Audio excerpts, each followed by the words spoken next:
So, and another term in unkillability is adaptation. Obviously, you're very Yeah. familiar with body adaptation. Physically, what do you think the limit of human adaptation can be? Do you think we're always adapting? It's just, there's a lot of research about it. And I was just doing some fun research, and I found this population of the sea nomads in Southeast Asia, which Yeah, yeah, literally have yeah. a culture. So you don't. My boss is there right now.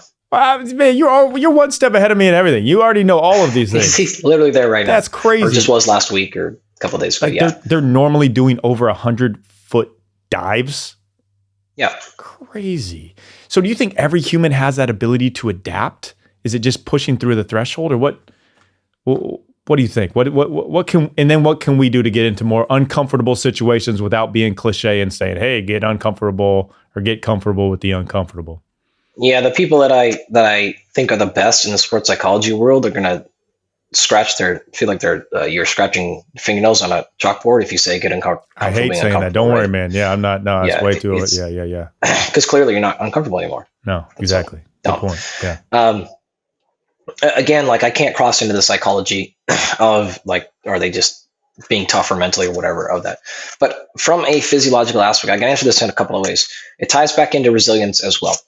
So with Brian and with our athletes, and honestly with our non-athletes, I gave you the example earlier of breaking an ankle jumping off of a 15-foot building. Reality is the vast majority of us will never experience that. Hopefully ever, right? What does happen though is you tore your Achilles playing pickleball. You threw your back out changing the laundry. Yeah, totally. Okay, why is that happening? That is still resilience. And so a big part of being unkillable, in our opinion, or even me or our athletes saying, I just don't want you to get hurt. So you use unkillable as like 20 steps down the line, but just fold it back 19 steps and say, fine, you don't care about being unkillable. But can we use this as a thought exercise to say, how can I make you the most resilient against big times off, big injuries, big problems? It's the same thing. It's just a few layers down. And so when I say that, a mistake that folks make a lot of times is because adaptation happens in direct response to stressors. And there's a scientific term that we use called SAID, S-A-I-D, which says specific adaptation to imposed demand, which means if you want your bicep to get bigger, put a demand on your bicep. The adaptation will be specific to the demand. If you demand it to be faster, it will get faster. If you demand it to get more fatigue resilient, it will become more fatigue resilient. The same thing is true psychologically. The same thing is true of every cell in all known biology. It is a very, very straightforward process. It is a very specific adaptation to an imposed demand. If you're not then getting the adaptation you want, it's because you're not being specific with the demand you're placing on it. Tying this back together, what that means is at the same time, if you become overly specific in only a few areas, a few styles of training, a few energy systems, a few body parts, a few movement planes, then you're by definition going to be not developing any adaptation in the other areas you're missing. And where resilience in the normal person starts to come into play here is they tend to get hurt doing something in those other areas. And so they're not resilient to novel stimuli. And so this is the first time they go swing a golf club in 6 months, all of a sudden, bam, the back goes out. Aha. So being as unkillable as we'll call it, or don't get it tweakable, is making sure you don't have any big hole in your game that you're completely eliminating. Therefore, when that challenge does happen and the dog runs out the door and you weren't ready for it and you have to sprint for a second, you don't tear a groin. And you slip on the concrete and you land, and all of a sudden you don't have these major injuries because you just have never asked your elbow to bend like that in 25 years, right? And so with Brian and with all of our athletes and our normal folks, that's how we're handling resilience, is making sure there is no novel task that will hit you that's not completely crazy. I'm not having normal people jump off a 15-foot building, right? But the normal daily stressors, so that when something does happen, all of a sudden it's not going to cause a catastrophic problem with you because we're more resilient. So that ties in, David, to your previous question, which is to say, again, how do we handle these specific adaptations? Is we're really clear. When we're trying to move the needle on something, we spend 80% of our time on that specifically. But then we're going to allocate, say, 20% of our time to more general, well-rounded, broad, non-specific stressors so that we don't become hyper-specific and therefore have problems. The one exception is when we get close to elite level competition. As we get closer, like last week, one of our players actually was kind of the World Series hero, Walker Buehler, pitcher for the Dodgers. Yeah, he was. Right? As he gets closer to the World Series, we're getting more and more and more specific. And basically, the only thing he's doing is getting ready to throw a baseball the exact way he wants.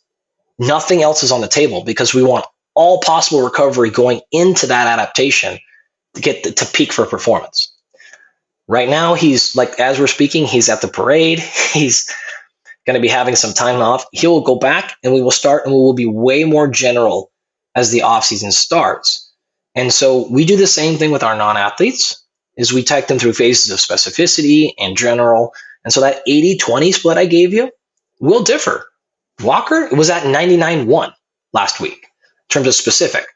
He'll go start back at like 95-5, 95% general, 5% specific. And then the season will move throughout there. But as a normal average non-athlete, I'd probably say 75-80 specific and 20-25 as being your more general approach. So the answer of adaptability is it completely depends on which physiological process you're talking about. If you look at something like bone mineral density, we can see improvements in bone mineral density throughout age. We see adaptations and maladaptations. The same thing in the neurological system, but the rate of turnover is really slow.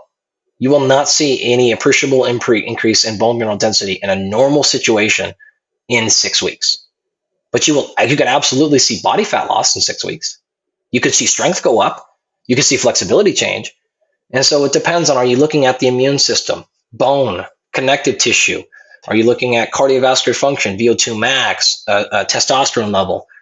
How adaptable these things are in terms of how quickly they change is completely dependent on the situation. But the last thing I'll say to answer this is, in terms of your broader question, like what is the actual limit of adaptation? I don't think there really is one. Yeah, totally. And we have enough data to suggest it is simply a matter of exposure. How much exposure can you get over how long of a time? And we've done studies in my lab on monozygous twins. So these have the exact same DNA with 30 plus, almost 40 years of different lifestyles.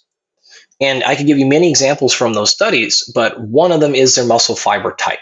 And so this is how many fast twitch versus slow twitch fibers they had, right? In the one twin that do chronic long duration exercise, you were talking almost effectively 100% slow twitch concentration. It's like 95% plus. The other was about 40%. So like you can go from 40 to 95 now that was 30 years, but with the exact same DNA. It's crazy. Yeah. So had they lived to 200, I bet that 40 would have continued to go lower and lower and lower. Had that other twin done more fast twitch type of training, which he was doing no training, he was sedentary.